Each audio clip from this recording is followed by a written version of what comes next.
I wanted to tell you a joke, but I wanted to wait till we were recording. Are you ready for this? Oh no. Just for context, right before we met up, John had to go to the bathroom.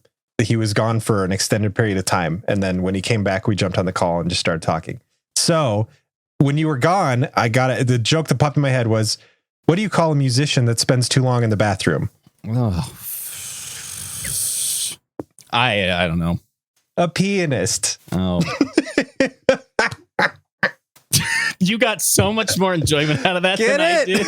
It's really good. It's pretty okay. Like, yeah, it's like a 6.8 joke. That's right where I live. That's my sweet spot. It's the 6.8 zone. Hey, baby, you can strike out with a bunch of 10s, or you could go home with this 6.8 right now. Exactly. 6.8 is very solid. That's somebody who knows exactly who they are. Yeah, it's a high D. You're not being lied to. Yeah, exactly. I would consider myself a 6.8. Eventually, I'd like to move up just a 0.0 or 0.1 rather. Last time on Arcade's Dragon Ball Z, it sucked. Now we're here. Back to the normal stuff. This time, that's all the intro we're getting, because whatever happened, it doesn't exist. Well, it's not canon. I don't think it's ever mentioned again. Yeah, so. I've gotten what am I saying? I've gotten electroshock therapy since then. So if that's not evident, I think we're gonna have a good time with this one. I think so. Welcome to Arcade's Dragon Ball Z. I'm Spencer. And I'm John. And today we're going to be going over episodes 8. Today we're going to be going over episodes 118 through 122 of Dragon Ball Z. I like that you increased your perkiness level for when you have to you go to do it for real. Yeah. You gotta I've noticed that I'm very monotone if I don't catch myself. So you gotta entertain the people. But then when you edit it together, it's like, hey, I'm Spencer, and this time we're talking about... That's true. Yeah. It's kind of like, I was reading an article on, what is it called? Discord Uwu girls, the UWU, and it's the ladies that increase the pitch of their voice. They talk like this and then try and, they don't necessarily try to get things out of lonely people, but lonely dudes just give them stuff, and they're not against classic, it.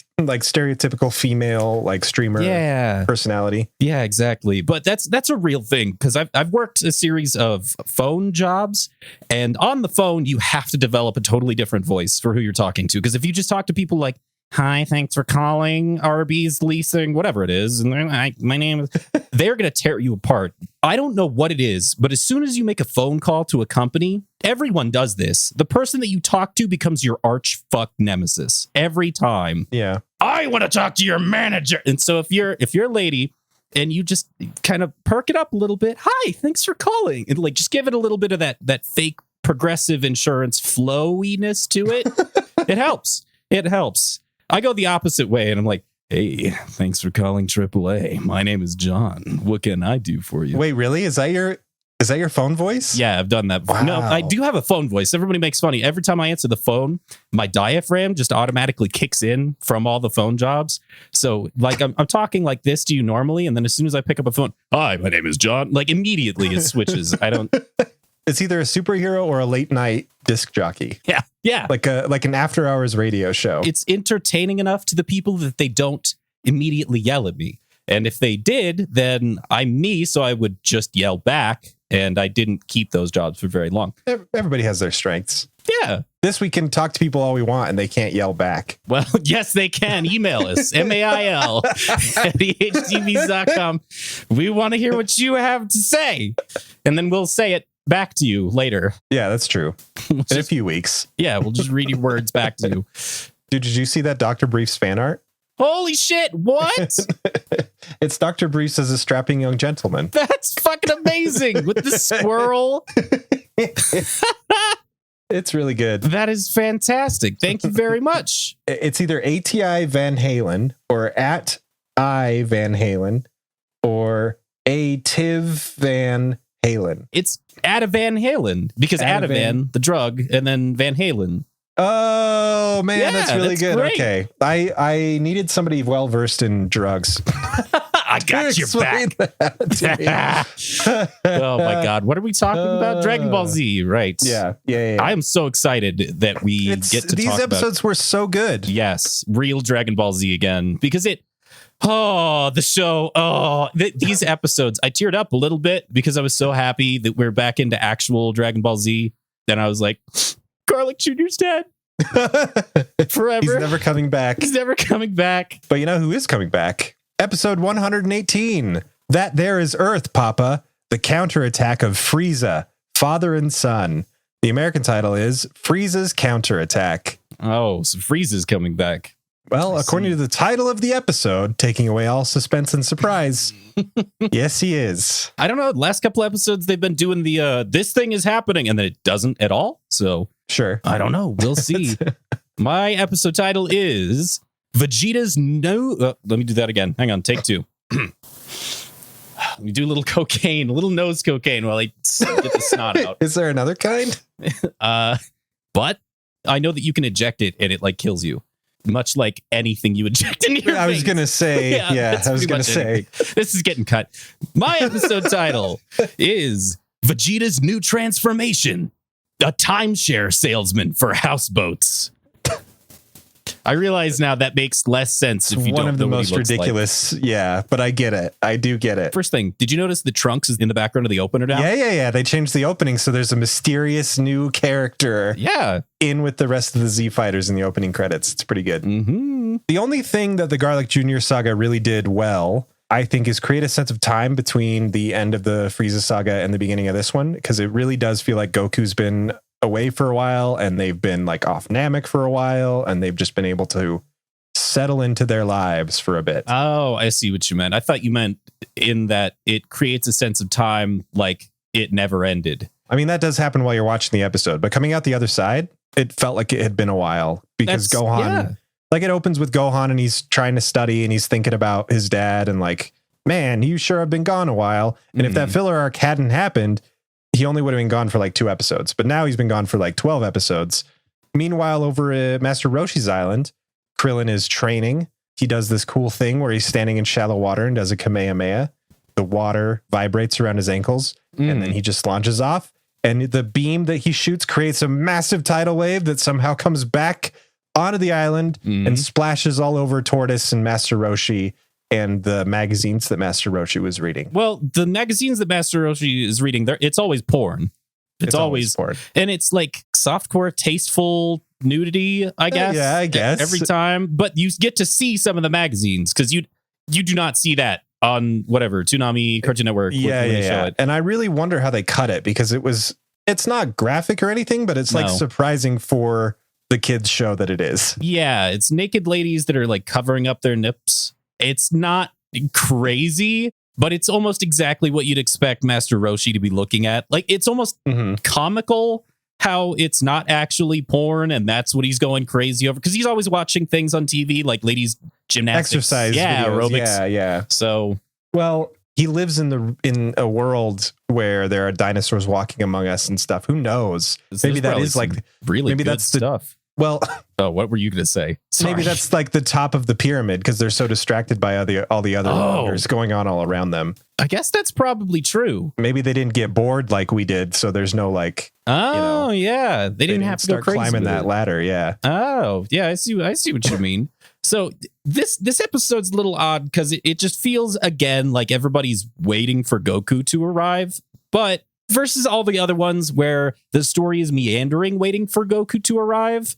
This one feels a little more like that's just a part of the story too. Yeah, the story is basically when is Goku getting back and where did he go and what's he been up to? Yeah. This first episode kind of has a build up to that, but after it does, that's the focus. And there's a reason for it, which I think is really well done, actually. Oh, yeah. It's not just so Goku can defeat the big bad. I mean, in a roundabout way, but they make it a little bit more interesting this time. Oh, such a good entrance. So, okay, yeah. Chichi has hired a tutor. There's this little music cue when she's coming into Gohan's room and then the tutor is revealed. And it's like, this dude's going to be pure evil. Mm-hmm. His name is Mr. Shu, and I'm sure it's spelled S-H-U, but I spelled it S-H-O-E just because he deserves it. Yeah. So. Yeah, Mr. Shu's a piece of shit. So Chichi hires this tutor. Gohan's like, I don't want a tutor. And Chichi says, you're going to get a tutor because you're not going to be dumb like your dad. Mr. Shu says, it's okay. Oftentimes, slow children like this just need a little discipline. Which is just the creepiest thing that you can say is an introduction to yourself. And I'm like, what is this man about to do? What are we about to witness? Because at this point, I'm primed for anything. I've seen this show go off the rails time and time again. So I really don't know what to expect. I thought he was going to start whipping Gohan with a whip or some crazy shit like that. I thought he was actually going to start hitting Gohan. And then he does. I was going to say, did you watch the rest of the episode? Because that actually does happen. He says stuff about like Gohan's been abandoned by his father. Like, oh my God. This real psychological shit that makes him just kind of worse than Frieza in some ways. Yeah. He just thinks he can get away with saying that crap. And he's just a stupid little human guy. Yeah. Okay. So you'll have to help me out because in between Mr. Shu notes on my list, I have Bulma had a dream about Vegeta's luscious lips. I don't know what that means. Right in between this scene, we get a cutaway to because we're just catching up with the gang. They've all separated like they do. Bulma's hanging out with Yamcha and Puar at Capsule Corp, and she's talking about this dream she had about Vegeta.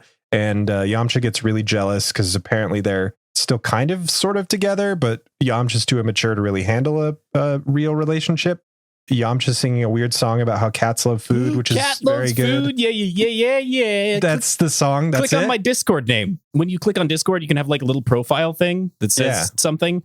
That's all it used to say for like years. Having Discord, all it said was "cat loves food." Why did that stick in your mind? I don't know.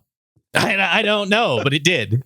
Forever. Basically, this is the start of there's something weird going on between Bulma and Vegeta.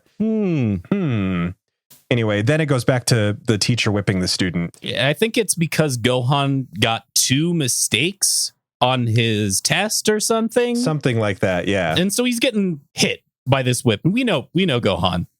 We know Gohan. Like this is like I'm a so feather. excited. I hate watching this happen because it's so gross, but I want Mr. Shu to get thrown through a wall or something because Gohan, almost defeated Frieza. So this guy's going to be no problem at all. Gohan is playing or something, and then he sees the silhouette of Goku in the distance. Yes. And I'm like, outside of his window. Yeah. Oh, he's daydreaming. Like that's not how Goku would show up in this show. He'd show up in an explosion, or King Kai would say something and recap half an entire episode. So this is not Goku. And then he goes out and meets him, and I'm like, oh, maybe this is Goku. Whoa, because I wouldn't put it past this show to completely subvert my expectations in the Ryan Johnson way. I don't know what's gonna happen. You don't know what's gonna happen with Dragon Ball Z. You just never know. So Gohan's like crying, and there are, I counted 10 separate streams of tears and snot coming off out of him. Various orifices of his face. Yeah. It's awful. It's gross. He really, really, really misses Goku. And then you see Goku walk up. Chichi comes out of the house, and Chi-Chi's like hot again. It's weird. I think that on both sides, Gohan is having this dream and he's seeing an idealized form of both of his parents. Yeah, that's because right. Goku's like a little bit more loving. This isn't a Goku's a bad dad argument, but he is like a little more attentive to Gohan and how you doing, son? And like, he's tanned. The dad. And Chi-Chi's not angry and she's not screeching, yelling. She's very nice. And they just have this nice little family moment. That's actually really cool. It's interesting to see how Gohan sees his family, or at least how he wants them to be. I don't think this show does a lot of things on purpose, but I feel like that was very much on purpose. There are some things in these episodes where I'm like, did they plan that? Because that's a great parallel. Yeah, that's like a little too clever. That's interesting. That's too smart. But this is, if we're right, then this is where the show starts to pick up. So maybe it is. I hope so. Let's bet on that. I'm going to be more positive and upbeat. I like that. That's what it's going to be. Woo. Hell yeah. So speaking of positive and upbeat, in the dream, his dad comes to like give him a hug and then starts snickering and turns into Frieza and then starts going after Gohan. And Gohan grabs Frieza's arm and is like, no, you cannot. Turns out he's actually grabbing Mr. Chu's hand or wrist. Yeah. And he's like, let go of me, kid. Yeah. Gohan definitely has PTSD. Poor kid. Yeah. It's only going to get worse from here. It's going to manifest itself by him, I don't know, dressing up in a costume or something, some ridiculous thing. Wait, are you saying like in the show? Or Yeah, exactly. Later on in Gohan's life, he's going to grow up and have some sort of psychological issue, and he's going to have to dress up in a costume. That would be go out really ridiculous. That would be so weird. That's not something the show would do. No. So Chichi comes in and he lets go of Mr. Shu. Mr. Shu says that Gohan is infected with the demon seed. The demon seed. I've seen this in children before. Yeah. He says. So I guess that's what they call developmental disorders in that world. Just write it off as a demon seed. So he hits Gohan to the point where Gohan starts bleeding. Like, I can't. The reason I laughed a little bit is because this is Dragon Ball Z and we're like actually talking about a thing that happens in the show. And it's just a little bit like, of all the things that have happened, this feels the most brutal to me because it's like weirdly real. It is. And Chichi is right there when it happens. It's not like she's not present for a lot of this beating. She is. She's hearing it. And in this instance, she is literally standing in the doorway watching her son bleed from this man. And I was like, oh, this doesn't really paint Chichi in a good light. But then finally, for maybe the only time in the show, but I'm hoping that I'm wrong, Chichi like gets pissed.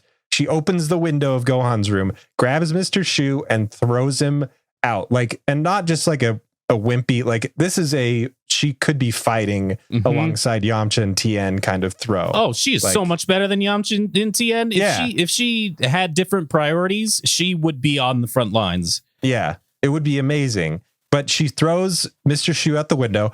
And like Gohan is so taken aback, all he can say is, wow, nice throw. And Chi-Chi's just like, thank you. And it's maybe the best moment between those two characters that we've seen up until this point. It's beautiful. It truly is. So nice. And that's tally 1 on the coming back to real Dragon Ball Z count. Yeah. For me. After that, we cut to, I think it's just kind of the yard of Capsule Corp. Yamcha and Bulma and Puar are just hanging out. I think they're drinking something around a table. Yeah, and Mrs. Briefs comes over and offers them some more tea or something. She's got a tray of drinks. But they're just all hanging out outside Capsule Corp. And then from the sky, it's Vegeta's pod, the Capsule 3 ship that he took into space. And he just comes screaming down and crashes with all the grace of a Saiyan pod landing. Yeah. Into Bulma's backyard. I think that's what Vegeta thinks ships do. Yeah. Because that's all he has knows. No other experience. Yeah. So he's like, landing gear? You mean the ground? Yeah. So he just smashes. Fantastic. Yeah, he just smashes right into the ground. And everybody goes to see if he's okay. Mrs. Brief stays behind and she's like, are you sure you don't want something to drink? And she's like pouring the tea into the cups, but overflowing, and she doesn't stop pouring it. She just like gazes on pouring. I have a weird theory about Mrs. Briefs that I'd like to present right now. Is that she's a robot? Yes, yeah, it is. Same one. I thought the exact same thing. Is that Dr. Briefs built her, and she's actually either an android or a robot of some kind? Because I'm not saying that Mr. Briefs or Dr. Briefs couldn't get it if you wanted to. But I will say that he's super smart and builds like stuff like spaceships, and she never ages throughout the entire show. And she looks like she's the same age as Bulma. Yeah. I just wouldn't put it past him is all I'm saying. Yeah. I'm all on board for that theory. So, okay, Vegeta gets out of the wreck. Yamcha goes out to greet him like, oh, what are you doing back here, Vegeta? And Vegeta's voice is different. Let's talk about Vegeta's voice because it's very different now. It sounds like the first Vegeta voice actor, who is Brian Drummond. He does like a Vegeta that's kind of up here, like this. And it's a little more raspy. And I'm like, what? Because the first 2 seasons were definitely Sabo, for sure. It's the same voice that we're used to from the video games, from Xenoverse, from Fighter Z, from everything. It's what we're used to in Super, the movies. And now it's just not him at all. And I'm like, what? So I look it up. Apparently, we've been watching what is known as the remastered dub. The first 2 seasons, this is hard. I wrote all this out and it's still hard. Originally, Vegeta was voiced by Brian Drummond. Starting in season 3, which is where we are now, Christopher Sabote actually took over. This is actually Sabote doing an impression of Drummond to try and smooth over the handoff to him as Vegeta's voice actor. Oh, but they eventually went back and re-recorded? That's right. So they went back and re-recorded over Drummond's lines. By that time, Sabote had already evolved into his version of Vegeta's voice. And they just left the Drummond-ish impression starting in season 3. over time, he eventually figures out what he wants his Vegeta voice to be, and then it's normal from then on. But just for now, we're going to have to deal with weird, raspy, almost Raditz-like Vegeta, and that's fine. It did hit me as different, but it's not necessarily bad. It just sounds different. It's just different. Yeah, exactly. Vegeta's done crashing the ship. Bulma walks over and is like, oh, something stinks. Oh, it's you disgusting man. Come into my house. Take a shower. So he does. You get to see Vegeta with his hair down and his shirt off. Which I'm sure was a treat to many.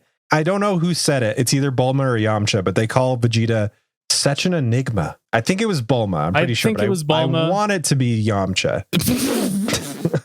That's why by the end of this, Yamcha's really pissed off. It's not because the Bulma thing. It's that's a good headcanon. He can't get with Vegeta, and that's all he wants to do. He's been masquerading, because we know that this show takes place long before there was a lot of equality. Yeah, and that's right. That's why you can't hold down a relationship. It's not that. That's it. Yeah, it's just because his needs aren't being met, if you get what I'm saying. He has a very specific thing that he's going after, but he can't let anyone know, because then they'll shun Yamcha for his life decisions. Of course. Yeah. This is a weird conversation. So Vegeta finishes in the shower, and then he yells over to Bulma, servant woman, bring me a drying cloth at once. That's right. Yep. I really like that Saiyans call towels drying cloths. Mm-hmm. And then there's this amazing sequence where Bulma, they bicker with each other, which is great. And then she brings him clothes, and it includes a shirt that is pink. And Vegeta's like, what am I supposed to do? Wear this? It's a pink shirt. I'm a man. Men in pink. How bizarre. Yeah, it's perfect. And so on the back, oh my God, the whole getup is so. It's the best outfit in the show. It's really very good. He's got yellow shorts. Well, no, it's pants. It's like khaki pants. Oh, but they're like yellow. Yellow ass khaki pants, pink shirt, and on the back it says "Bad Man." Yeah, it's a pink button-up shirt with "Bad Man" on the back. And it's not like spaces. It's not "Bad Man." It's one word. Badman. Badman. Like somebody stole it from either an athlete with the name Badman or somebody with the job of Badman. It's great. Wait, what's the Badman job? You have to go around knocking ice cream off little kids' cones. You're a badman. So they hire you to do that? How do I get that job? Well, it's part of it's a city funded thing, but you got to go to the right state. So it's a government job. That's why I can't get it. Yeah. Okay. I think it's like a starting point it's like how you get an internship as a superhero. You got to go defeat badmen. Oh, well, I work see. Your way up the ranks. Superhero interns fight the badmen. Yeah. Because they're not full villains. Yeah. They got to villains. Badmen got to learn to be villains, and interns got to learn to be heroes. Okay. So it's climbing the arch ladder. Yeah. I see. I mean, Badman's like at the bottom.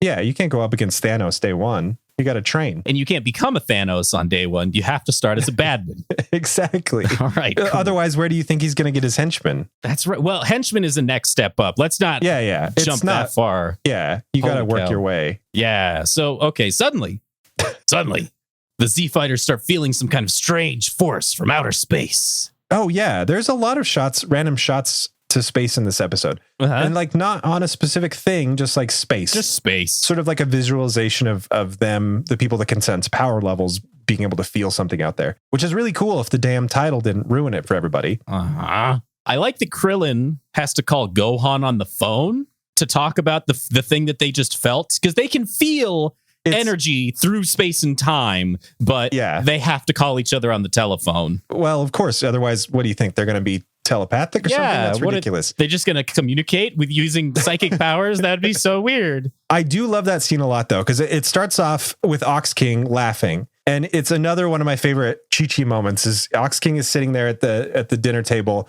and he's so proud of his daughter for throwing the tutor out. And Chi-Chi's just like, oh, Dad, stop, but she's going along with it. It's really, really any scene where Chi-Chi's not like cackling, yelling like a psychopath. Is just really enjoyable for me. Yeah. I think Chi-Chi, on the surface, she's a good character. But same. Yeah. But while this is going on, Gohan's in his room, the strata space, and he can sense it. He's like, whoa, I think I'm sensing. And then the phone rings right behind him. Oh, it's such a cool thing. And then he picks up the phone, and it's Krillin. And he's like, hey, did you feel that? And he's like, yeah, I just felt it. So anyway, you get this sense of like everybody around them is all feeling this thing at the same time. Yeah, it's really cool. It cuts to all the different Z fighters in different locations. Like Tien is, who knows? Nobody cares. And then Nobody knows. We cut to Piccolo, who is doing exactly what you'd expect, which is destroying random chunks of the Like planet. mountains or That's what he does in his spare time.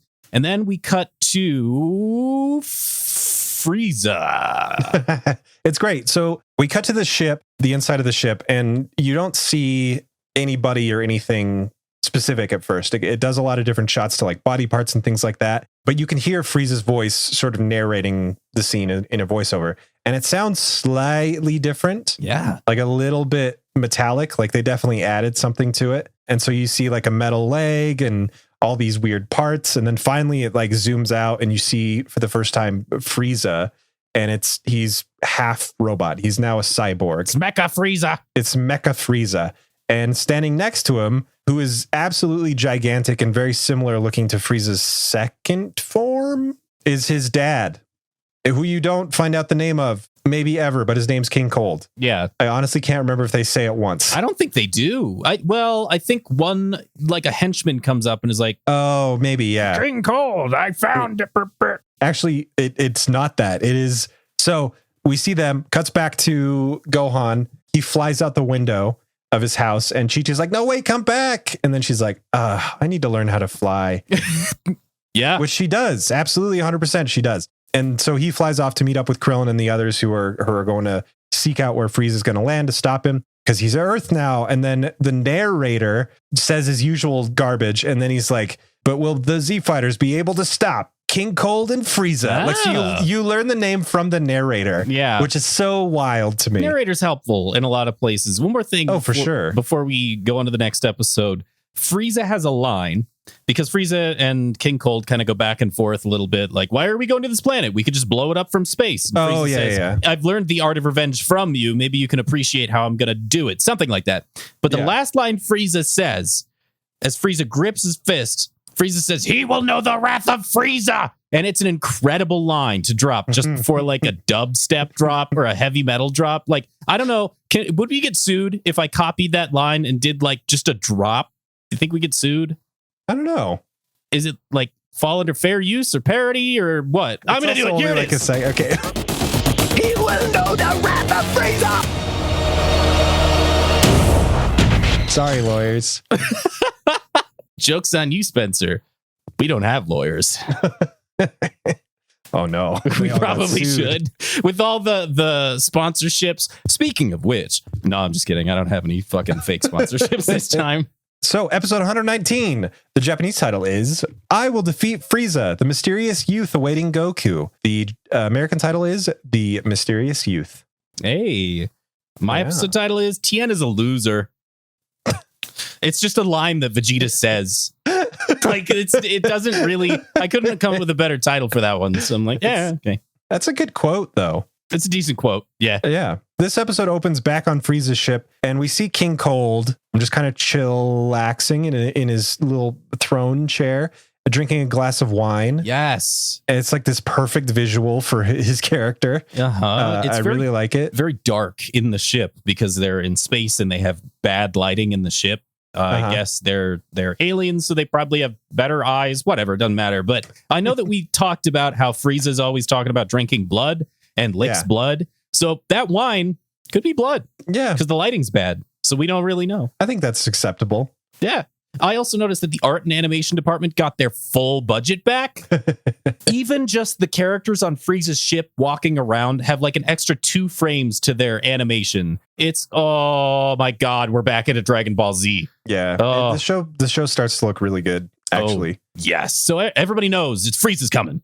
Everybody knows. And Vegeta, Yamcha, Tien, Piccolo, they all start flying. And they meet up. One of them says, I can sense that his power level is even greater than before, which of course it is. It has to be, right? It has to be, yeah. Because he's a robot now, so he's got robot powers, which semi-mild spoilers. Eventually, we deal with androids. This is called the Android Saga.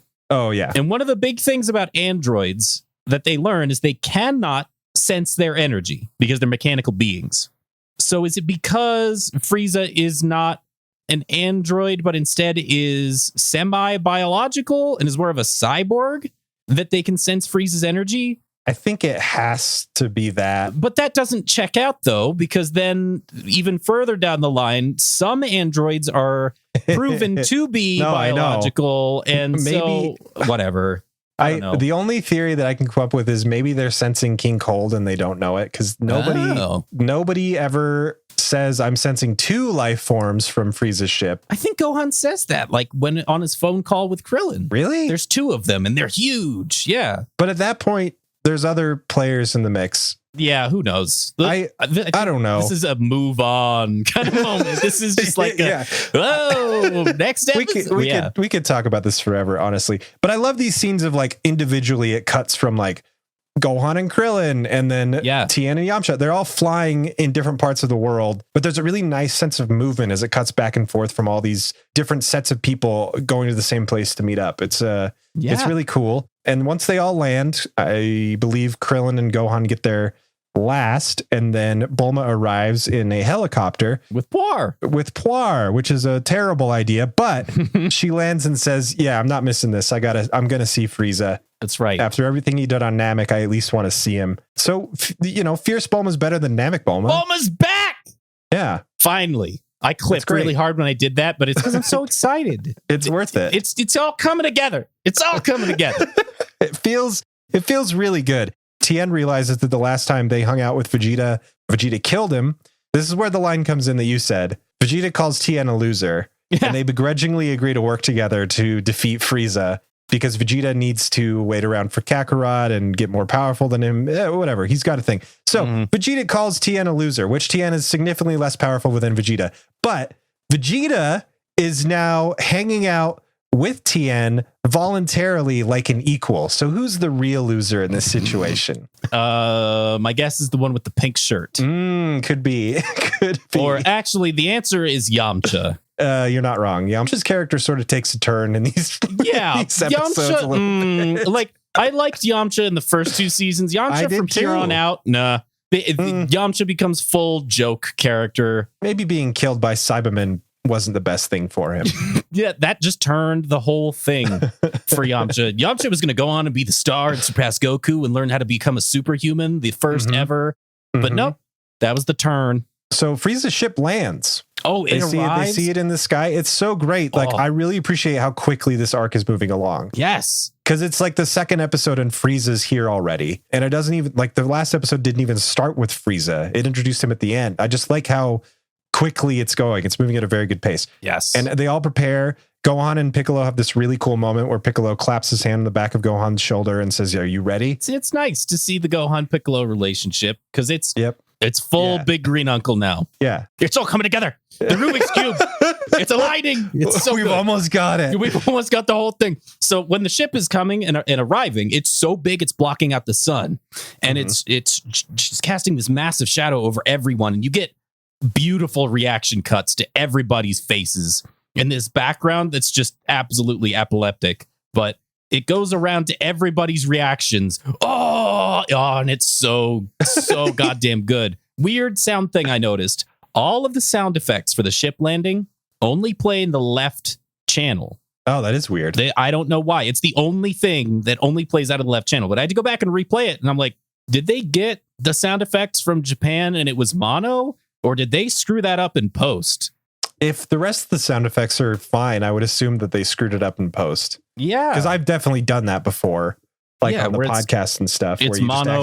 Just So I'm like, I wonder if it's neat to be in an editor's seat or more of a position where I kind of get how this thing is compiled and then see where they fucked up and be like, I've done that. We're on that same level, man. We're equals with them now. I am not going to qualify that. We are not.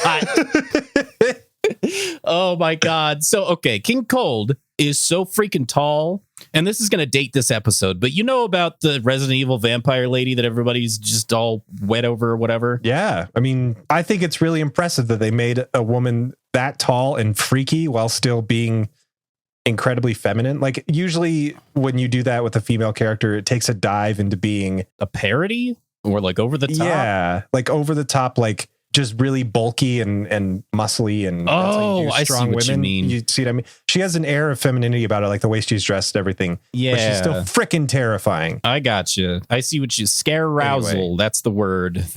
That's the word people are using? That's, I guess. Yeah. Okay. So I like that word. Anyway, King Cold makes that Resident Evil vampire lady look like a child. King Cold is 18 feet tall. Yeah. And so beefcake. It's like Frieza and Raccoon had a baby and it never stopped growing. The baby, right? Yes. What did you think I saw? So anyway, they land, they get out of the ship, and they get out of the ship via shield bubble because of course they do. They just rise up out of this shield bubble like 20 feet in the air. They come down. And the gang's not there yet. They don't want them to know that they're there. So they're like hiding their power levels and just running on foot, just running along. Yeah, it's crazy. They don't want to give away at all that they're approaching Frieza. Yes. So when Frieza lands, Frieza off in the distance thinks that they see Goku. Like Frieza has PTSD too. Yeah. Which that you that's would my note, actually. Yeah, if you are cut into pieces and then reassembled with machinery, you'd be a little fucked up. You ever seen RoboCop? Yeah. Yeah. Yeah. I haven't, but I assume he's fucked up. Oh, okay. That was a real lucky stab in the dark because I don't watch movies, so I'm like, I hope this works. Maybe it did. Maybe it didn't. Thanks for the backup there. Oh boy. So Frieza has PTSD and we get to rewatch the moment Frieza gets obliterated. Yeah, I thought this was going to be like a typical Dragon Ball Z thing where they do like a flashback that's 10 minutes long and literally just stuff you've seen before. Yeah. But it's like a minute of stuff you've seen before, and then it goes into an extended scene where Namek is actually exploded, and you get to see like the aftermath of all of that after we cut away last time. And like destroyed Namek floating in space is really cool looking. It's so eerie and haunting because the trees are all burnt, but they still exist on chunks of rubble. Yeah, it's crazy. It's amazing. It's truly amazing. The backgrounds, whoever, I keep saying this, whoever does the backgrounds for Dragon Ball Z, give me your number. I want to date you. I do. I really do. I want to date your hand. So King. No, I'm good. Never mind. No, go ahead. Let's go. Bring it on. Is yours not good enough anymore? No. I have to put a sock on, so it feels like somebody else. Cut all of this. Keep it in. Whoever's doing this, Eric. If he edited one episode of this, he would be appalled. I would have to like apologize. I'd have to send him a Valentine in like November. The November Valentine is the ultimate apology. It is. It's Emily Post chapter 9. Oh my God. What were we? Anyway, so you get to see Frieza being assembled into a robot. Yeah. They find the top half of Frieza. It's still somehow not obliterated from the explosion because Frieza's tougher than a planet. That's what King Cold says. My son's tougher than planet. I did. I was like, I don't know how he survived. But then King Cold says, my son is not as easily destroyed as a planet. And it's, fair enough. Okay. Yeah. Yeah. You know your son better than we do. Solid confidence. I wish my dad had that kind of confidence in me. Well, that's the thing is your dad is wrong about you, but Frieza's dad was right about Frieza. Oh, I suppose that's the nicest thing that you've ever said to me, Spencer. You're welcome, you fuck. Oh, that's the second nicest thing you've ever said to me, Spencer. So they locate Frieza's top hat, bring to the facility, and one of the aliens says this: "We have the technology to make him faster. It's stronger, better." And so it shows the surgery table before these quotes start. Okay, hang on. Sorry. We have to rewind because King Cold establishes his character in maybe the coolest way ever right here. He's looking for Frieza's body. The soldiers that are with him say, we can't find him. We don't see his on radar. And King Cold says, well, go out and get him, wouldn't you? And so he breaks the window on the ship and all the oxygen rushes out. And King Cold just stands there while his crew is being sucked out into space. And they're like trying as hard as they can to stay in the ship. And one of them's looking at the monitor and pressing button. He's like, I found him. And King Cold's like, good work. And so that guy gets to live. But he doesn't close the thing. The ship. Good work. It's so damn badass. Like, what a power move. Oh, yes. I thought it was going to be just because we've seen Frieza kill troops before, but Frieza does it by hand, and it's almost like not that scary. King Cold knows how to get shit done. They've been doing this for a while now. It was amazing. So then it shows the surgery table, and I'm like, man, this feels like a $6 million man flashback. And then they quote the opening, like line for line. I want to know what it said in the Japanese version because it must have been a joke on the American dub. To put that in there. Even if you don't know what it's from, if you don't like get that reference, it's played straight enough but still kind of comedic that I think it works, even if you don't understand where it comes from. There's this one guy who's really proud of his little tiny contribution to Cyberpunk Frieza. He like plugs it in. He goes, ooh. Yeah, that's right. It's just like a hilarious little laugh. Okay. And that actually, speaking of the component that he adds to Frieza, the only problem that I've ever had with Mecha Frieza is the weird bulb on the head. Frieza is now an amalgamation of fourth form Frieza plus Frieza tech. So he looks kind of like Saiyan armor is fused into his body. Yeah. The Saiyan armor has these kind of shaped pauldrons, and Frieza just has those where Frieza's muscles would be. And then plus one just kind of on the top of his head to the side. And that has always bothered me because asymmetry is really cool. I've always loved asymmetrical design. Like the Millennium Falcon is the one that I will always point to. Asymmetrical design, top tier stuff.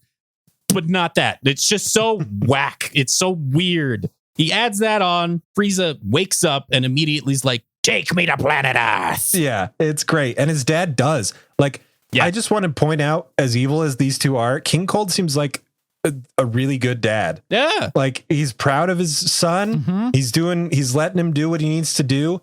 And like, there doesn't seem to be any animosity between them. They like banter and like joke with each other. It's really weird. It's weird how cool their relationship is. Yeah. I made that note actually in like an episode or so. I make that exact same note because it's weird how good it is and how short-lived it is. But it's like really well established for how short it is. Yeah. And then, okay, so after that flashback, we're back with our buds trying to decide if they should approach Frieza. Yamcha totally loses it. Doesn't want to go anymore. Doesn't want to face off against Frieza. Yeah, he says, hey guys, we can just turn around, right? We can just go home. And Vegeta's like, did you not? We just talked about this. He's going to blow up the planet and we're the only people strong enough to even have a chance. So if you go home, you're just going to die, you dumb bastard. And I think Yamcha does it twice. Yeah, we can just go home. You've lost all credibility, Yamcha. Yeah. Cut your hair. So then it cuts back to King Cold and Frieza. One of them says, begin your search, and all the foot soldiers that are with them blast off into the sky to begin their search.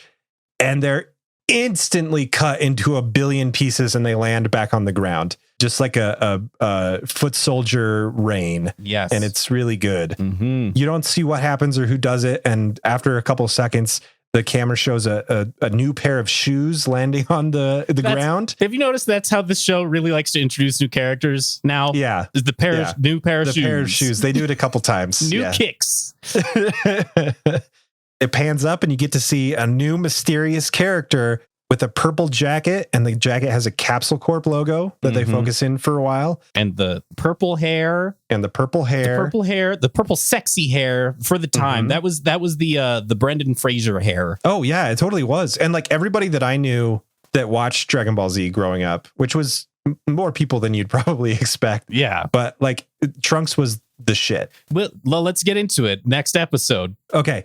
The episode ends there with the introduction of this character. Episode 120, the Japanese title is Frieza halved by a single stroke, another Super Saiyan. The American title is Another Super Saiyan. My title is the one where the Dragon Ball fan base's collective panties saturated. Yeah. Forever. Yeah, it does. It happens. So can we just talk about Trunks? Let's not even get into the episode. Let's just talk about Trunks, because this new character, his name is Trunks. And later it's revealed what he's about and blah blah blah. But yeah, he's got a sword. He's got the cool hair, the cool jacket, the cool moves. Where did this character come from? Dude, I don't you mean in Toriyama's head? Yes. Yeah, that's what I mean. In Toriyama's inspiration, did Toriyama just what happened to spawn Trunks? Because Trunks is way too cool for this show. and everyone knows it. He's amazing. And really as I was is. watching these last few episodes, I'm like, dang, like I don't think has a flaw at all. Like he's just really cool. It's not Toriyama's self-insert, which is what you would expect for like a character that's way too cool. Right. But no, I don't think that's what it is. No. Toriyama seems very, very humble and like Toriyama's self-insert reserved is Yajirobe. So we don't have to worry about that. I'm just kidding. I love you, Akira Toriyama. Oh my God. You created my favorite thing. Anyway, so okay. It starts off with Trunks' voice. And it's just it's so edgy. It's a good voice. And like the actor does a really good job. We've kind of picked apart some of the other dub voices, but like the American dub of Trunks is solid as far as I can remember, like as long as the character's in the show. Yes. Eventually, his voice does get a little more raspy, but that makes sense because this is the first time we're seeing Trunks. He's actually pretty young. He's only like 18 or something. Yeah, like 17 or 18. 18, I think exactly. So Trunks is talking to Frieza, getting cold. Nobody knows who the hell Trunks is.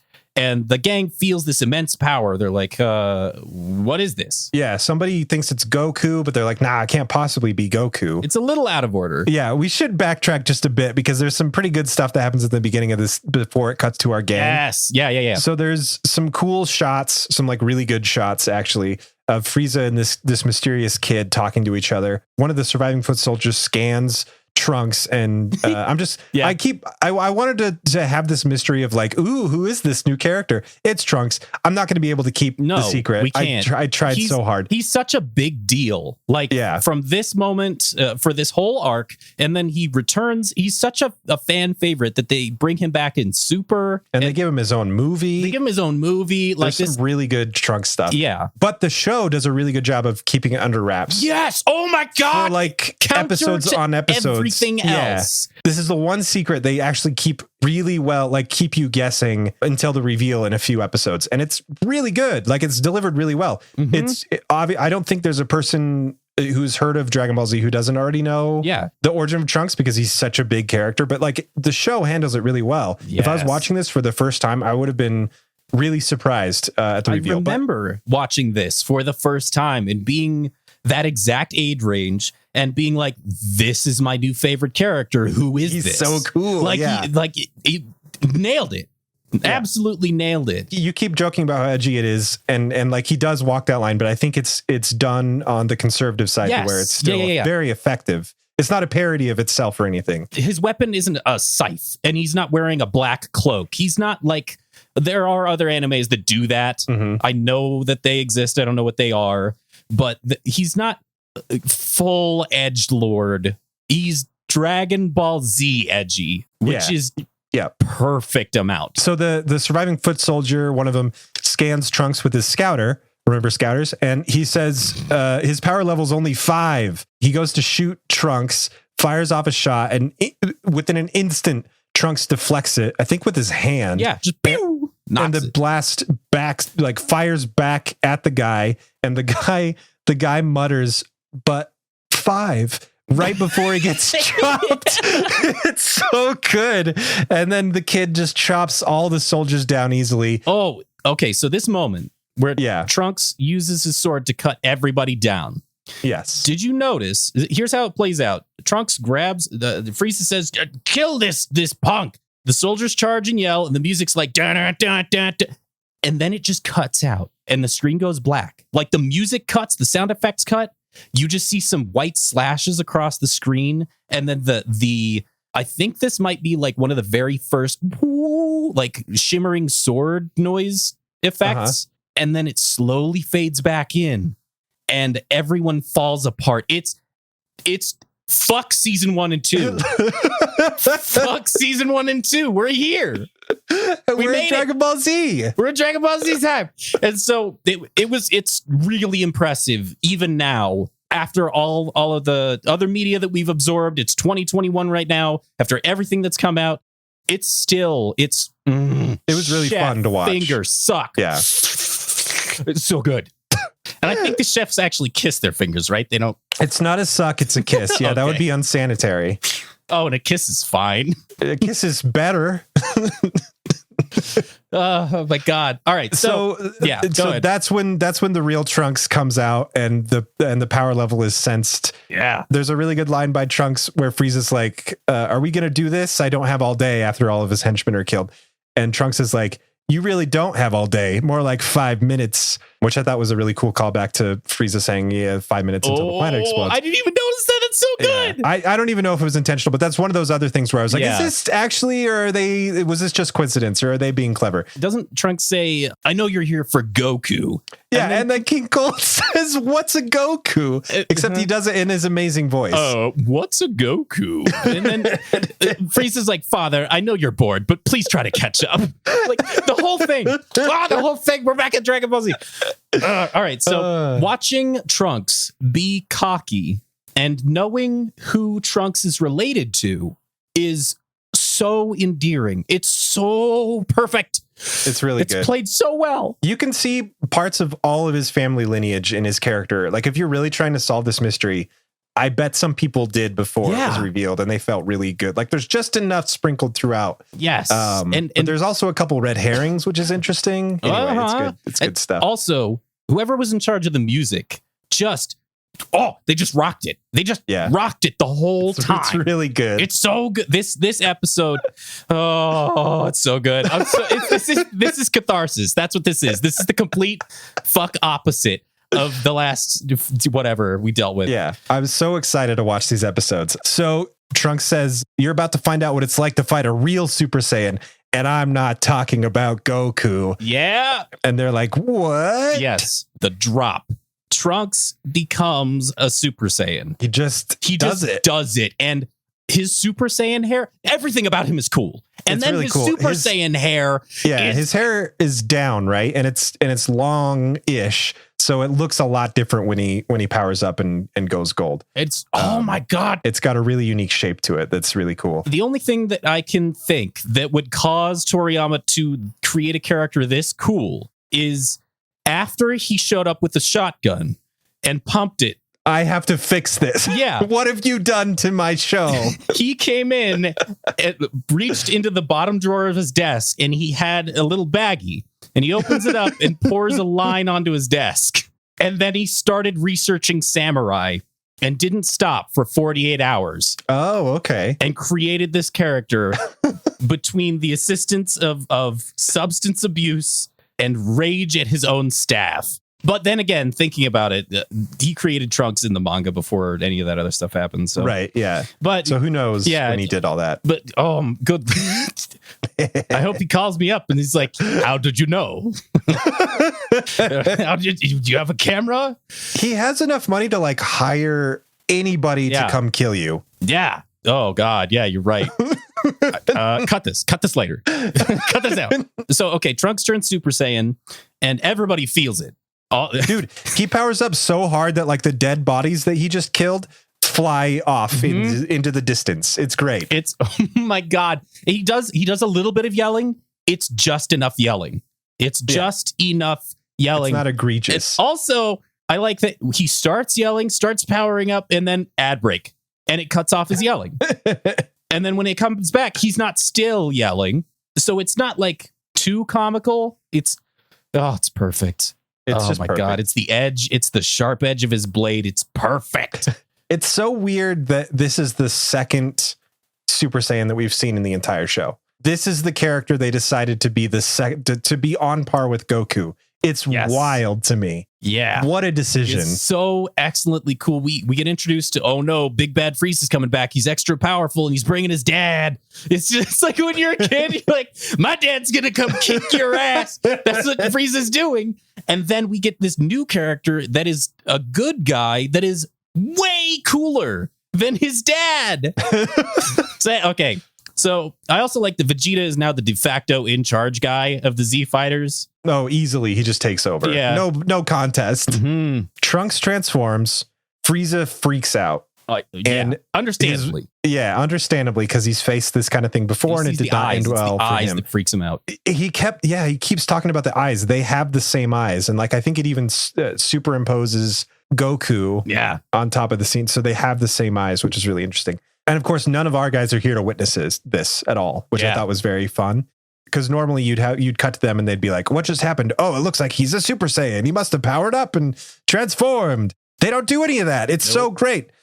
It cuts back to everybody, and I can't remember what Krillin says, but he says something to piss off Vegeta, because Vegeta hits him and Krillin falls over, and Gohan's like, are you hurt? And he's like, just my pride. I don't remember what he said to Vegeta. Oh, Krillin senses the Super Saiyan power up. He's like, we need to get over there. That could be Goku. And Vegeta hits him like, no, I would prefer you don't give away that we're coming in there. Right. So he gets hit. And then I don't remember why this happened. Maybe you can help fill me in. But I wrote down, I remember Bulma comes up with a good plan. And this is going to happen a lot. Bulma comes up with a good or perfect plan. And then the men are dickheads. Dude, it's so misogynistic. It is. And like pointlessly so. Yeah, especially so considering weird. Bulma is correct. I think that might be because she's always right. In the plans that she comes up with, the ideas that she has, she is correct. But then it's usually Yamcha or Vegeta just being complete fuck men. And they're like, I guess you're as smart as you can be considering you're a girl and all. Yeah, but like everybody knows Bulma's a genius in this world, right? Yep. Like she's done time and time again a lot of cool, smart things. So I don't like, they're only insulting her intelligence because she's a woman, which just feels super gross. Yeah. But thank God it's not like, Krillin or Gohan or actually good characters. Like Krillin adds something that was equally he's on the wrong team. Well, shit. Yeah, I don't remember what it was. It wasn't, he doesn't literally say, I guess you're as smart as you can be considering you're a girl. That's Yamcha, because Yamcha's a fuck man now. Yeah. He's just a complete loser. And then Vegeta is Vegeta, so at least there's kind of a reason, because he's a prick character. Yeah. But Yamcha, what the just tell everybody you're gay so we can all move on, please. So then we cut to King Kai, because of course we have to. Like, I forgot King Kai existed, and I was happy with that. Yeah, but we don't need him. Yeah, he gives us just a tiny little recap, just like 30 seconds of King Kai recap, and then we're past him, and he doesn't show up again. I honestly didn't even write it down. Yeah. It happens so quick, and it's so useless. Yeah, so Frieza is firing, doesn't Frieza fire a big old blast? Oh, yeah, right at Trunks. And Trunks just catches the motherfucker? Yeah, well, first, he fires a few blasts, and he's enveloped in smoke, and Frieza's convinced that he killed him. And he's like, of course I killed him. He's just, and he doesn't understand the rules about smoke clouds. So Trunks walks out just fine. And then Frieza just mutters, monkey. That's right. The little muttering thing. 5. Monkey. Yeah. Oh. It's so good. I love those. But then Frieza's just like, screw it. I don't want to deal with them as the Super Saiyan. I'm going to do to this planet. I'm just going to destroy it. Who cares about Goku? I don't want to wait around anymore. I'm getting rid of this thing. Powers up the super ball that killed Namek in the first place. A stained glass lava ball. Yeah, exactly. His energy's a different color. Did you notice that? Yes, I did. Frieza fires the stained glass lava ball, and it like half sinks into the planet. It just falls right on where Trunks is standing. Yeah. I think that's where he turns around to King Cold, and he's like, all right, we should probably leave. Dad? Yeah. I did something. The miracle blast starts to rise up from the ground. Trunks just freaking lofts it into the air like it's a beach ball. He's holding it. He's just and then he walks with it. It's like no effort at all. One-handed. So badass. So fucking badass. And Frieza's furious and throws like a tiny microblast at it. And then it detonates the whole thing. So, okay, let's talk about energy again. So is it like a bubble? It has to be like a bubble, right? That's the idea. I think that's the idea. Yeah, for sure. The bigger blasts are harder, are more unstable, but they're also more explosive. Yeah, more explosive, more unstable, but still, you can still hold them. So if you're careful, yeah. There's some physical, tangible element to them because it sinks into the ground. Well, I think there's like, you're not wrong, but I think that there's like a counterbalance. Like being able to hold it is almost like having a glove on, if that makes sense. Like, yeah, and we to sort of counteract it. We get there like 2 episodes from now. We'll talk about energy again because I'm going to bring it up because I love talking about energy. So, okay, Frieza throws this blast. It blows up the bomb. Of course, Trunks is fine. Of course, because it makes a blast of smoke, like a little cloud of smoke. Yeah, but Trunks doesn't stand in the smoke this time. Oh, yeah, it's good. Trunks leaves. Frieza and King Cold, I think they get into like a little father-son banter. Oh, yeah. Mm-hmm. Yeah, King Cold is like, you could have saved us all the time and just done that forever ago. Yeah. And he's like, you don't understand me, Dad. Yeah, that's exactly what he does. Yeah, exactly. And Trunks is actually up on a rock. He's behind them, basically. Yeah. And the music kicks up and Trunks does the hand thing. It's the special Trunks hand move. Yes. That's in all the video games and makes him look super cool. Yes. Before Naruto was a thing, he does this crazy Tai Chi fucking shit and fires this blast. That's what it's called. If you look up Tai Chi, there's a section on fucking shit. And it just says Trunks. So anyway, he fires it and it explodes around them. Frieza jumps out of the blast, and behind Frieza is already Trunks, falling with the sword out, screaming. And he cuts him in half. It's so good. In one of the one of the more iconic shots of the show for sure, it has this POV shot of Frieza looking at Trunks after he's sliced. Oh my God. And it just freezes on him for a second, and then it starts to split diagonally right down the middle. Mm-hmm. One side goes up, one side goes down. And then when it cuts to Frieza, he's being chopped in half. It's just, that's it. And then Frieza just gets cut in half and the episode ends. Yeah. It's fantastic. It's top 3 favorite episodes. This one. It's incredible. It's a really, really good episode of Dragon Ball Z. Episode 121. The Japanese title is Heya. It's been a while. Son Goku returns. The American title is Welcome Back, Goku. My episode title is Old King Cole is a Mario. Oh, he's dead. I wish that King Cold got more screen time. I actually do like him quite a bit. Interesting overall. It's like Ginyu. He's like a Ginyu that never stopped. I don't know what that means. What does that mean? I don't know what that means. I don't know. I just said it. So, all right. And I do have to make mention the first like 5-10 minutes of the episode, the animation budget's gone again. They blew it all on the previous episode, all of it. I mean, it was worth it. Yeah, it was. It does come back. It gets a little better. Oh yeah, it gets so much better. But it's kind of like you can see where they had $45 that month. And they spent $35 on that one episode.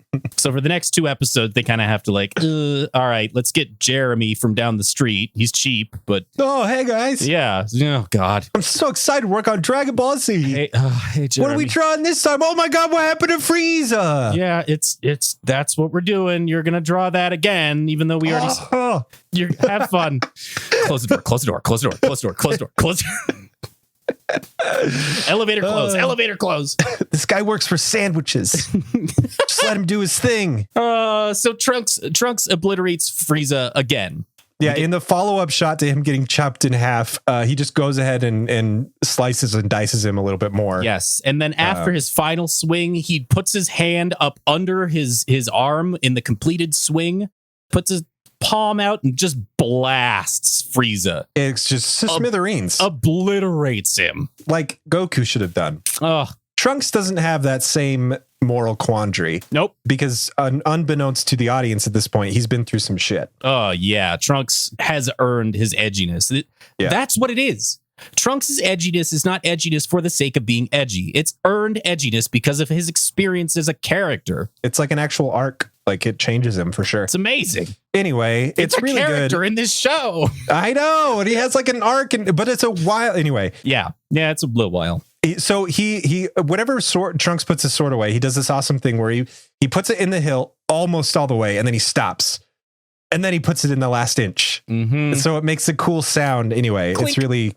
Yeah, it's awesome. Meanwhile, Vegeta, contrary to what he just said to Krillin, they say screw it and they just decide to head up there. I'm pretty sure it's because they feel Frieza's energy just sort of blip. Yeah, it's gone. It's gone now. I just realized the meme, like, while you dated women, I studied the blade. That is because of Trunks, I think. Oh, jeez. Like, Trunks made that happen to people. Thank God Trunks is cooler than that. Yes. It's but I almost guarantee that between that and like... And Rurouni Kenshin. Thank you. Yeah, stuff like that is why all my friends had swords, and why they would take me to the sword shop at the mall. Yeah, every time we went to the mall. Yes. Well, also swords are cool. To be fair, there's something about a big fucking knife. A stick that can kill people. Yeah, that's it. There's like so much craftsmanship. It's kind of like firearms. I kind of like guns for it's a device intended to kill a man. Yeah, that part I'm not so great. Right. I don't feel so great about because that's the only purpose. But the design of them, they're also unique and interesting, and people gussy them up and put stickers and camo and stuff. It's just such a very interesting idea that this device that will take away your life, not like somebody else's, but could be yours, is really pretty.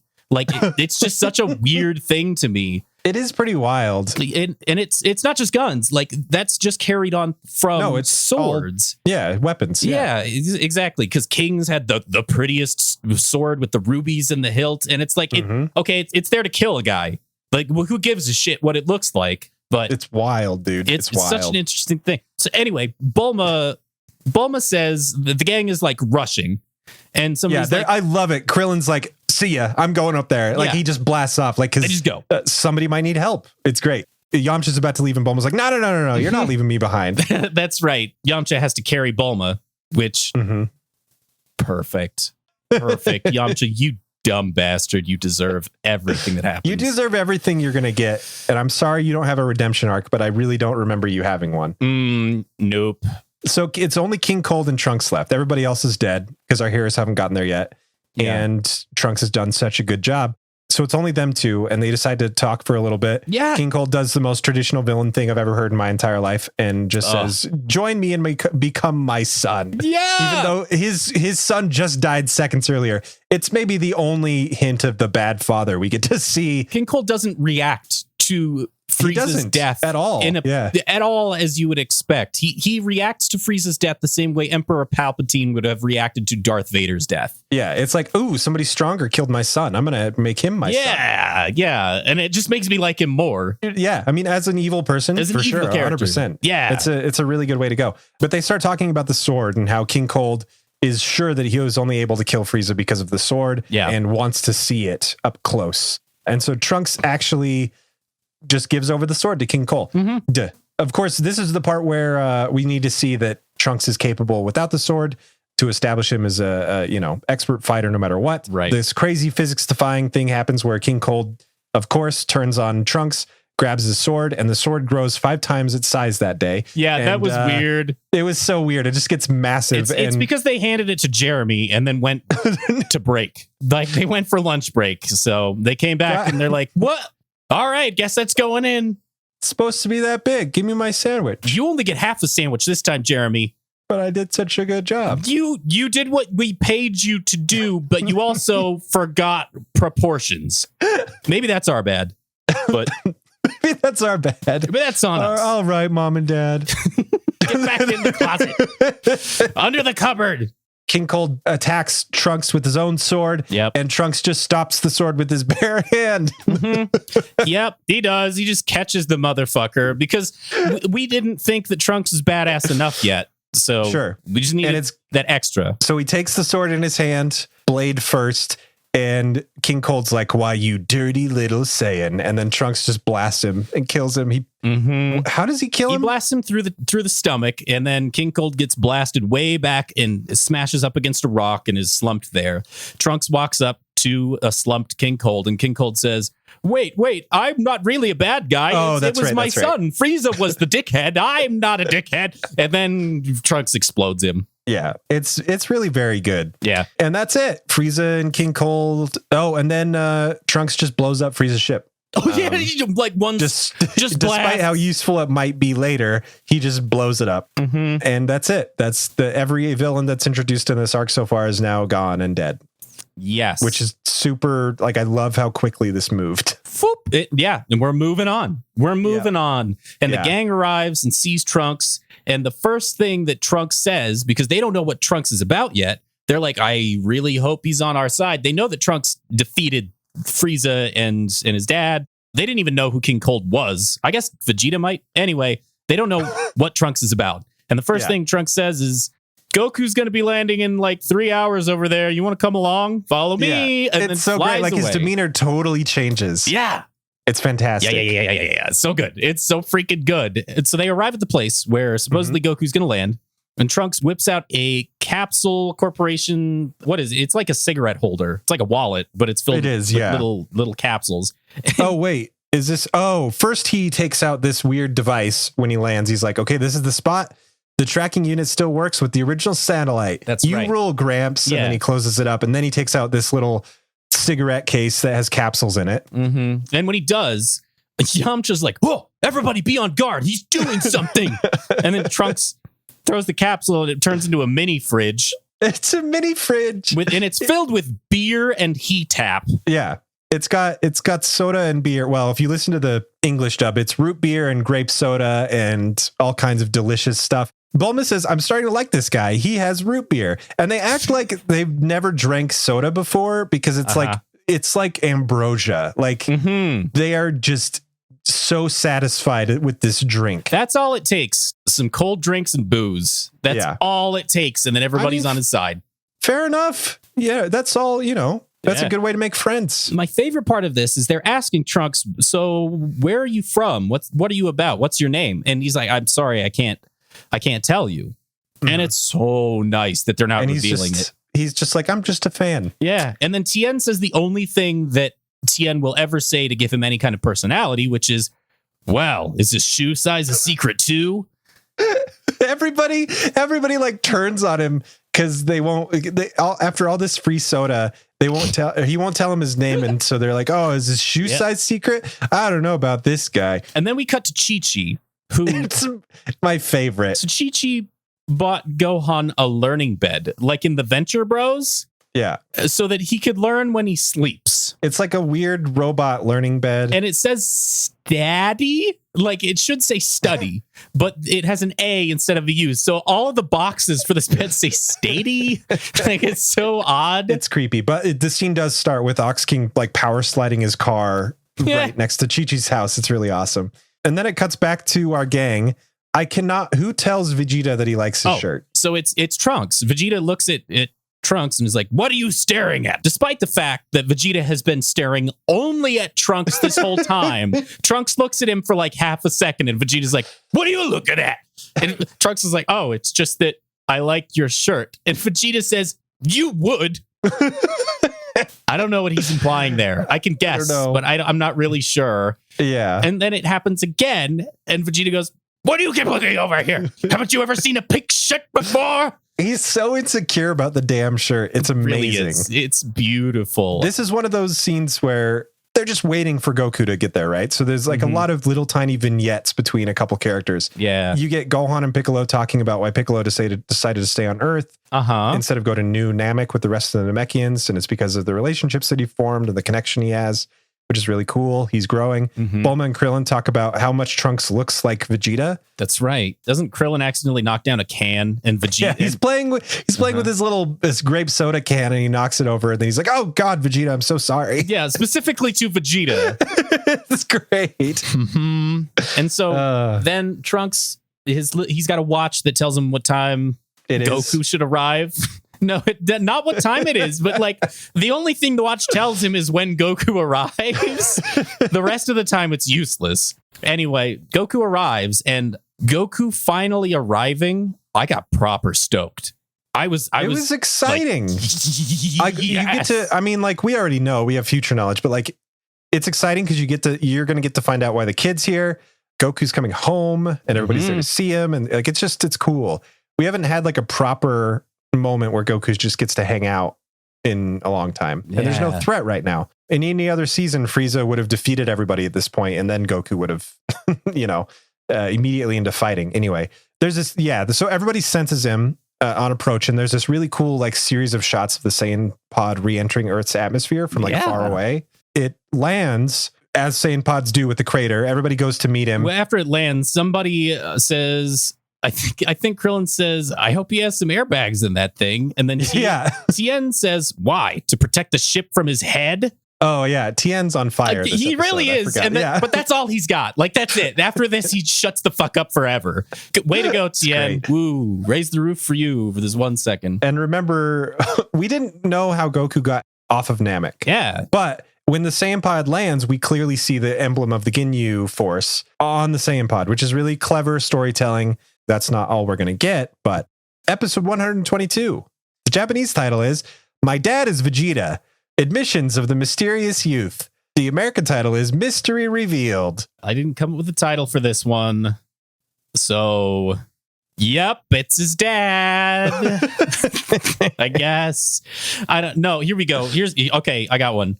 All aboard! Pirate Goku arrives. Why all aboard? I don't know why I said all aboard. That's not what you say when you get on a boat. That's not how boats work. Goku arrives, and he's got this weird clothing set. Yeah. It's like unlike anything that we've ever seen before. Yeah, it's like got the jester collar, the medieval jester collar. It's frilly, weird bits of armor, and like a poofy pirate shirt covered in Saiyan armor. Sort of awesome. I love. It's really cool. I love the Yard really Rat cool outfit. In Xenoverse, I always wear the Yard Rat outfit every time because it's great. Oh wow, it's my favorite one.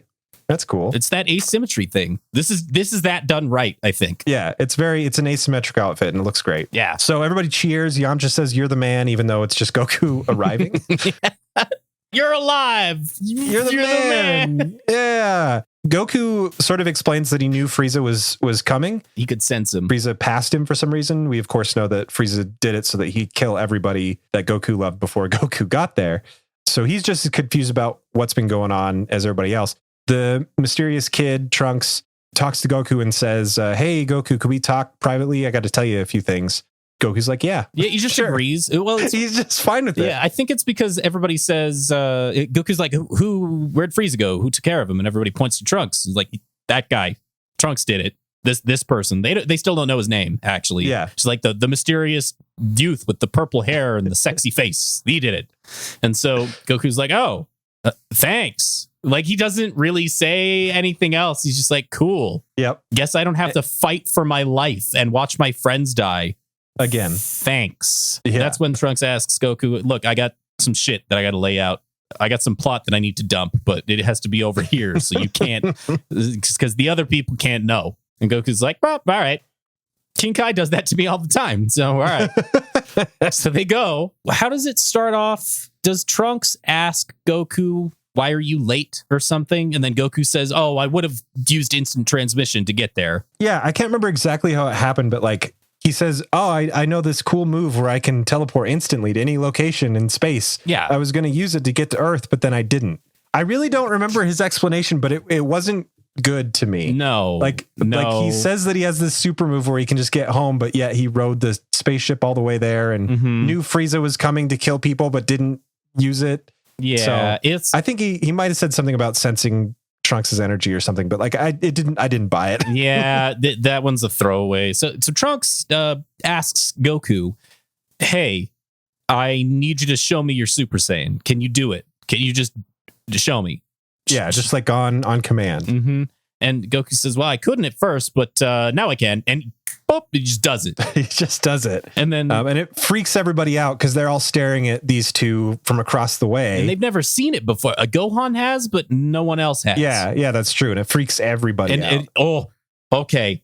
The reaction shots of Vegeta. It happens pretty quick, but like Goku goes and then Trunks goes. Yes. And Vegeta's staring at two people that are able to go Super Saiyan so easily when he hasn't even been able to do it once. Yes. Is perfect. Oh, it's so He's good. So mad. He's so mad. Watching them achieve this thing that he thought was a legend, and in his own head canon, he's the best. He's the best. And he can't I think his brain rejects what he's seeing because he says that guy's not a Saiyan. To Trunks, he keeps saying that there are only two Saiyans left. Because there's only two Saiyans left, Vegeta and Kakarot, and obviously Trunks is neither one of them, and no other Saiyan survived. So who the fuck is this guy? He's like Vegeta's just losing it. It's so good.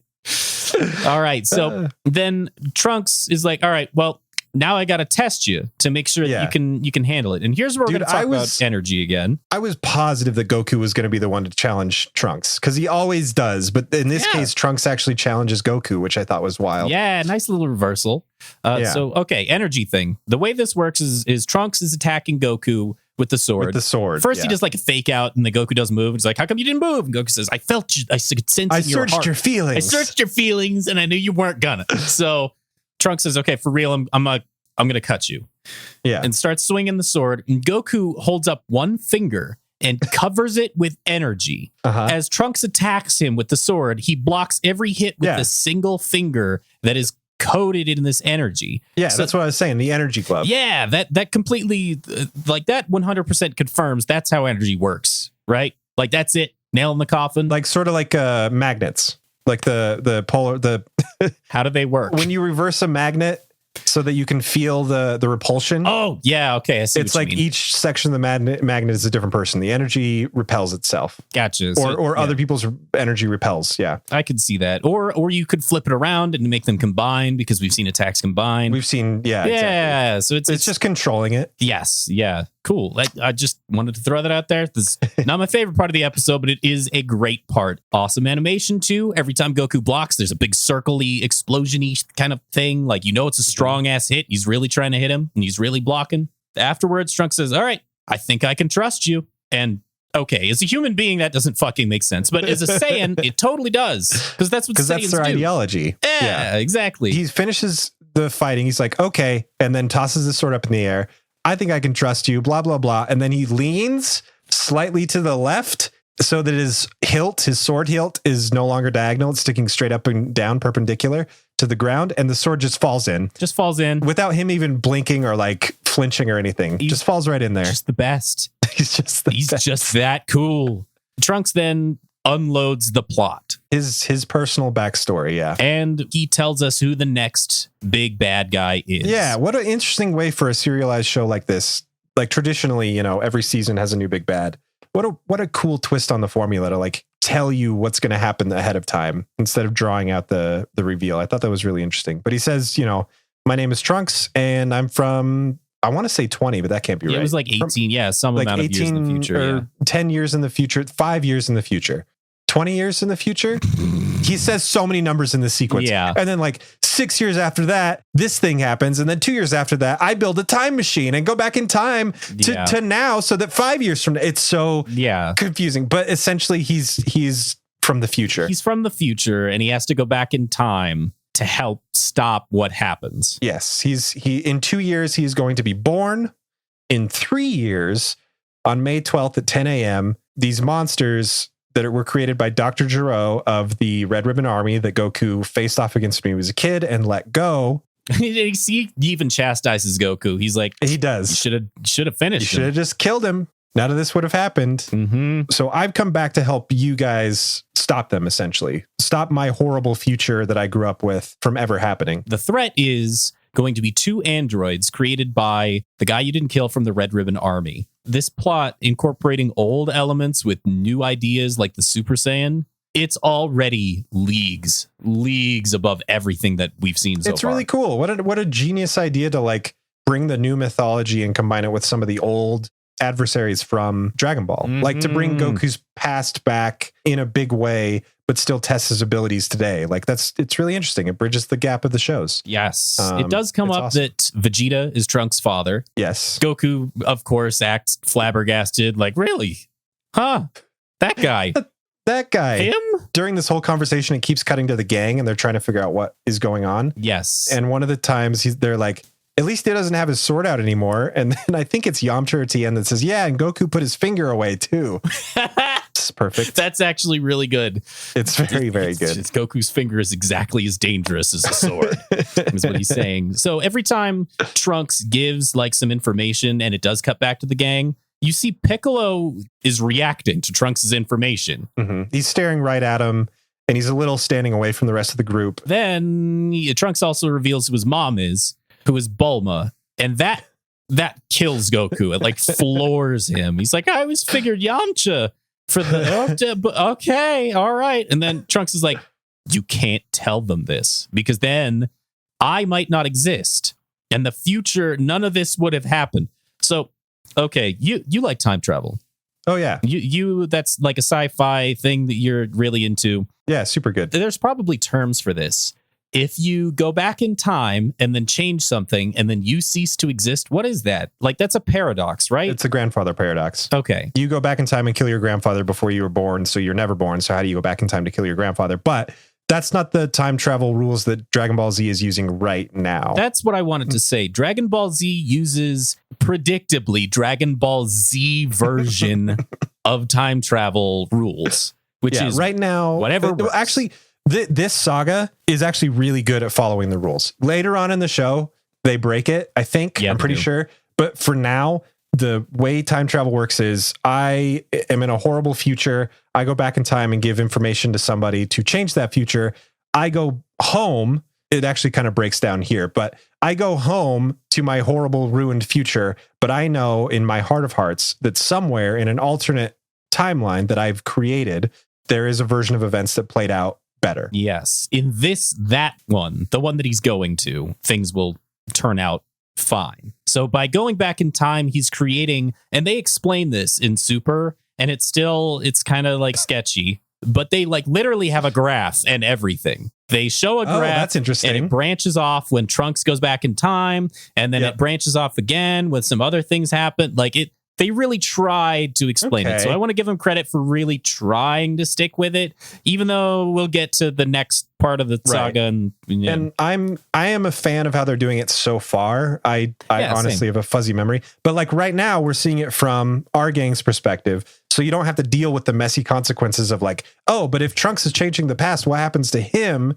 when he goes back to the future? Who cares? He goes off and away once his message is delivered. We're with the present day team, and we hope that the horrible future Trunks painted doesn't come to pass.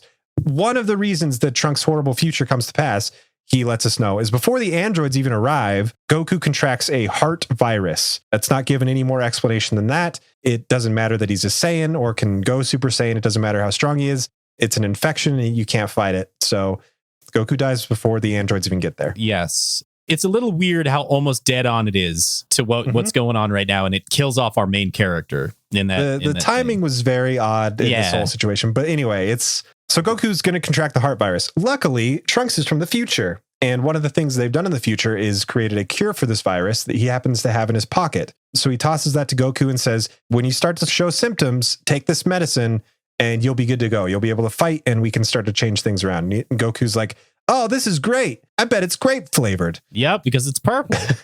And it's kind of great that everything Trunks is saying is so serious and deadpan. Mm-hmm. Trunks is a character that never fucks around. Dude, he's always played straight. I love him. Yes. And to contrast it with Goku, who's all wacky and, whoa, I bet it's grape flavored. Whoa, Bulma's your mom. Whoa. Well, and like, when they're having this conversation, when Goku's like, who's your mom? And Trunks points at Bulma. Yep. Goku falls over laughing. It cuts to our gang and they're like, what's going on? He's like, I don't know, but that kid just pointed his finger and Kakarot fell down. Like, it's hilarious. But it's the serious and joke balance is played really well, I think, in this episode. Because what Trunks is saying is very heavy. They found it. It's Dragon Ball Z. The balance. Yeah. I know I've said that 3 times now, but it really, I made that note so many times in my notes that in all caps, it's finally here. Yeah. Because it's so good. We made it. We made it, Spencer. We got past all the other bullshit, and then now we're 120 episodes, but we made it. We made it, and now we're into this bullshit. And I like the taste of this bullshit. This one's it smells good, it tastes nice, it's refreshing, gets me up. I prefer the pudding analogy more than this one. Oh God, yeah, you're right. So that's kind of it. Trunks has delivered the cure, warns Goku not to reveal his parentage because he might not end up existing, which would suck. Yep. And he just takes off. He's like, okay, Goku, good luck, and I gotta go. Yeah. So they part ways amicably, and Goku goes back over the group. They're like, oh man, what happened? What did he say? And Goku's like, I can't tell you. And Piccolo's like, well, I heard everything, which I thought was a really cool twist. Yes. That was awesome. Goku's like, you heard everything? And Piccolo's, I think he says, these ears aren't just for framing my face, you know? Yeah. Uh-huh. It's a great line. And you know what? I think Piccolo is totally in the right here. Goku was going to tell, the gang absolutely nothing. And Piccolo's like, no. If you don't tell him, I will. And Goku's like, but I can't tell them. And Piccolo's, don't worry, I won't say anything that will endanger our friend. Mm-hmm. But, you know, we have 3 years to train. And they're like, well, this menace is going to come in 3 years. How do we know he's telling the truth? And everybody looks up into the sky. Yeah. And they see the mysterious kid, and he's got a weird machine. It's his time machine. And he looks down at Vegeta and Bulma and waves goodbye to his parents. And then he blasts off. He gives a little like mental soliloquy where he's like, it was nice meeting you, father. I've only heard about you. And then mother, and it's fucking beautiful, man. It's really nice. Trunks is like a great character. Yes. Yeah. And I know that it's kind of like not a meme, but it's almost a joke what Trunks has become because of he is the way he is. And then people took that to the absolute extreme. The edgelord stuff. Yeah. They took all the like most cringy parts about him and amplified that into it's now a joke. But taken at face value in context of watching the whole show from beginning to end, Trunks is a great character. I like him a lot. I do too. And it's really cool to see his character arc play out the way it does. I think it's one of the most interesting elements of Dragon Ball Z as a show. Yeah. And we'll get into that later. But just by virtue of being a science fiction show, but also having the capability of like advancing time and watching characters grow, it's really cool to see Trunks' story play out. Yeah, it's the perfect parallel to what we just witnessed with the other 10 episodes before this episode of our podcast.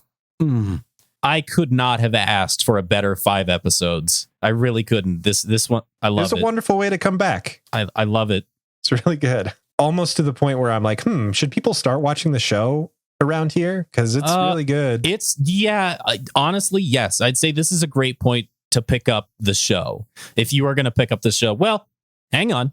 Wait, let's get 2 more episodes of this, and then we'll talk about that. Let's dig into it just a bit more. For now, this is pretty good. A great start. Yes. Yeah. I really enjoy it. Really is. So will this streak of great episodes continue? Or is John going to go even more insane? Find out next time on Eric Hates Dragon Ball Z. What? Did you practice that voice? No. Really? There was more throatiness to that. I felt it in the throat. Yeah. I don't know if I can do that ever again. It was really good. That was some solid voice acting. It was like adding on 13% grit, like you just turned a dial. I've never heard you do that before. That was good. I'll practice some more. You know, I got to shape up or ship out on this DM thing that I'm doing for Tales of Nowhere season 2. Yeah. Is it hard? You finding that difficult to do all the voices? The DM thing? Yeah. It's more, I want to do good. Like I want to do a good job because of what came before. And it is tough finding a unique voice per character that doesn't just sound like me. So I got to start learning the tricks of the trade, I think, if I'm going to push on, because there's a lot of episodes of that to come. And I can only hold out for so long doing the gimmicks that I've been doing with my voice. So far, I think it's been a pretty goddamn good job. But I can see what you mean by like the gimmicks are running out, because I think everybody has like that hand of voices in your deck that you always. I got probably like 4, like a high one, a gravelly one, an old one, things like that. The dweeby one, you just have those ready to go. But when you're DMing, like you need so many more. Yep. So I'm working on it, and I appreciate the compliment. Let's hope I can tap into that announcer voice again. All right, so this is the part where we outro, right? Do we got to outro? Yeah. Do you want to do it? You always do it so like straight versus I fuck it up every single time. So well, there was the last episode that aired. I just tanked it. Like I don't know what happened. I think it was just like coming to the end of those 10 episodes. It was wild. It's the garlic effect. It is. Oh God, the garlic. Thank you for listening to Episode Hates Dragon Ball Z. Let me do it. Thank you. Thank you for listening to this episode of Eric Hates Dragon Ball Z. He may hate the show, but he loves that you're listening. You know, we have a good time on this show, and we want to know what you think. We've gotten some really good fan mail over the last few weeks. If we get a few more, we'll probably have enough to do another fan mail episode. We always look forward to doing those around the end of an arc. So please, as you're listening to the podcast, if you enjoy what you're hearing, if you hate what you're hearing, feel free to send us a comment, questions, anything you want, some kind of feedback. Email us at mail, M-A-I-L, at ehdbz.com. Or find us on Twitter under the handle at Eric Hates DBZ. Nailed it. Yeah. I almost said Nowhere Podcast. Oh, really? Because I just did the outro for Tales of Nowhere yesterday. Oh. So I always forget because we have a couple different ones. We use DBZ or Eric hates DBZ. So Yeah. I kind of like mix those. That's fine. Yeah. We get there in the end with the power of editing. All the music in the podcast was done by the incredibly hardworking and talented composer John Good. You can find more of his music on SoundCloud under the name Burn7. Dude, I'm right here. Yeah, I know. Oh, okay. I'm just so used to incredibly hardworking and talented from Tales of Nowhere. So, and every time I hear your outro when I'm editing or I'm doing the compilation production, whatever, I always say that's me or something, and no one else is in the room. It's just me. It's so like, hey, every time. Aw, so that's so cool. That's what that was. It was me forgetting that we're recording and then realizing, oh yeah, I'm right here. Definitely check out my SoundCloud if you feel so inclined. I just added in like a production portfolio thing. So it's got sections from this podcast, sections from the other podcast, section from an audiobook that I did. It's got a bunch of music on there. I will absolutely write you music. Just send me messages and stuff. Just let me know. I'll edit your podcast. Whatever you want me to do. Just FYI, this version of John is the entertainment one. Professional John is a completely different human being.